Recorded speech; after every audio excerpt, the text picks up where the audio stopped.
very much. I'm thrilled to see so many people that are keen and interested in figuring out what the heck we're going to say to our teenagers.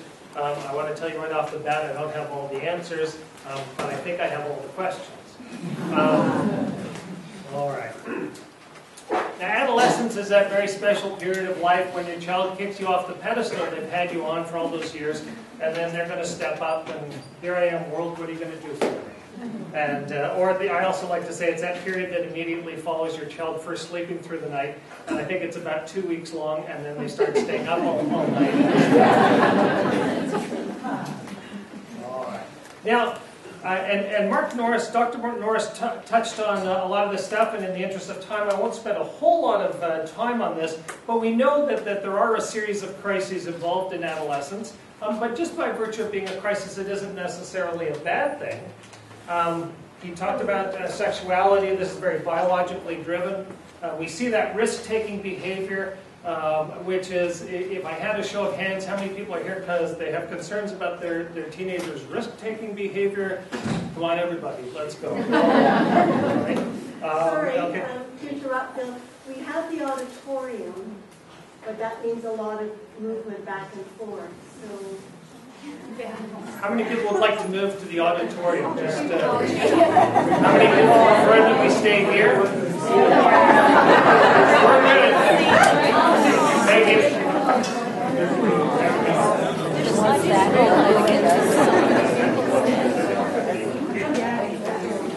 All right. So that's stimulation seeking, and then egocentrism. That's that stepping up onto the pedestal that I mentioned as well. Okay, in terms of the adolescent brain, the brain develops well into the 20s. At puberty, there's kind of a pruning process that happens. We're starting to make this brain into a bit more efficient mechanism. And you've got very, very sophisticated motor and sensory areas that are going on. But the decision-making part of the brain, not so much, right? You see, and you think about LeBron James or an athlete like that who came right out of high school, went into the NBA. You see what a great athlete this person is. I mean, in terms of what he can do, it's just incredible. You look at our kids and what they're learning in school. I don't know about you, but speaking for myself, my brain, I don't think it did that well the first time around. And certainly now, if I was asked to do all of that stuff, I'm not going to be learning nearly as quickly as they are as well. In short, they're capable of these incredibly complex physical tasks, psychologically ill-prepared to make those good decisions, though. Or what I like to say, one giant tingly nerve looking to get stimulated, but without a whole lot of judgment about how they might do that. All right. One of my favorite comic strips, Zids. So we're talking about the adolescent brain. In comes the math tutor. Hi, I'm Sasha, the math tutor, and you see what his brain is doing. He says, pleased to meet you. She says, the pleasure's mine. Want to bet. All right. Now, the parent brain, it's not just our kids who are saddled with certain limitations. I mean, we've got our own issues to figure out as well. Okay, so communicating with anyone in crisis, we need to understand that it's not only affecting their thinking, it's going to affect ours as well. We get this huge stress response. The HPA axis is the hypothalamic pituitary adrenal axis. Blood flow changes, and you get the way your brain works, it switches, right? And so smart part of our brain's up here. As we get more and more stressed, guess where the blood flow is going? Not up here, it's going lower down.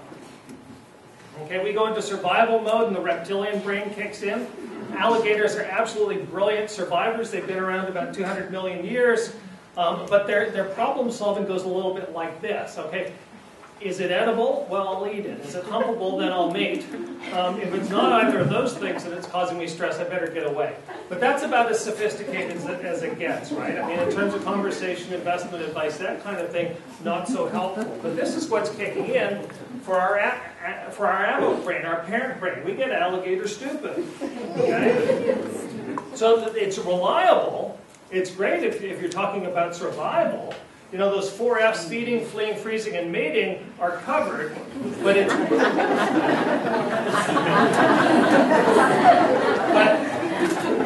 but it's not necessarily going to serve us particularly well as we're getting worked up about what's going on with our kids, right? Especially if we're worked up about one or more of those F's. All right. What's that?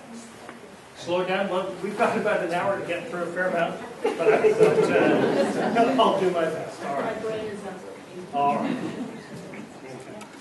So the survival mode, it's kind of a vestige of that hunter-gatherer brain. I mean, we've been around, I gathered, probably about 200,000 years, and and almost all of that time we've been hunters and/or gatherers.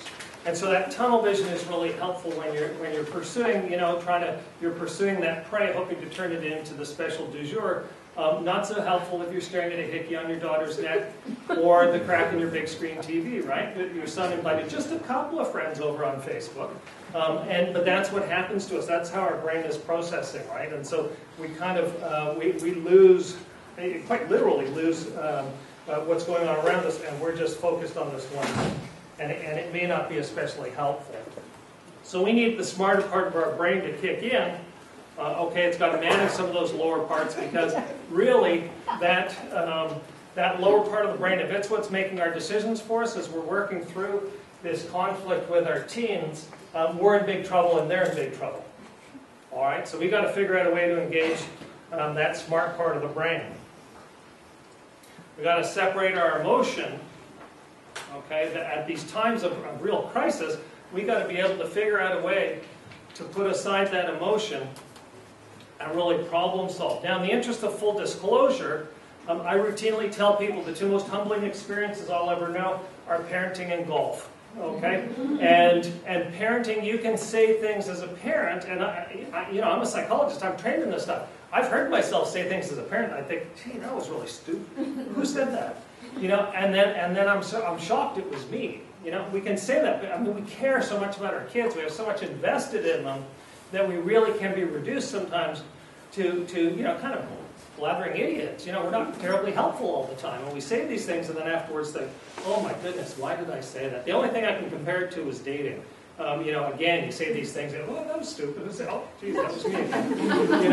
And so we really do. We get we can be reduced to being not especially helpful when dealing with some intense situations. This gets worse, by the way, if we have a history of trauma. Okay, in our own backgrounds, then our HPA axis is going to be triggered that much more easily. Okay, so those of us who've had a history of stress, we can get there really, really fast. That's not said with any sense of recrimination. It's just a reality, and so we have to be mindful of that. A bad night's sleep. How many people here had infants that weren't great sleepers? And you think about when you weren't getting a whole lot of sleep, the stress of running out of toothpaste could be enough to tip the balance. And yet if you had a good night's sleep, you're able to deal with so much more. And yeah, those 12 skinny pumpkin lattes, spiced lattes aren't going to help either.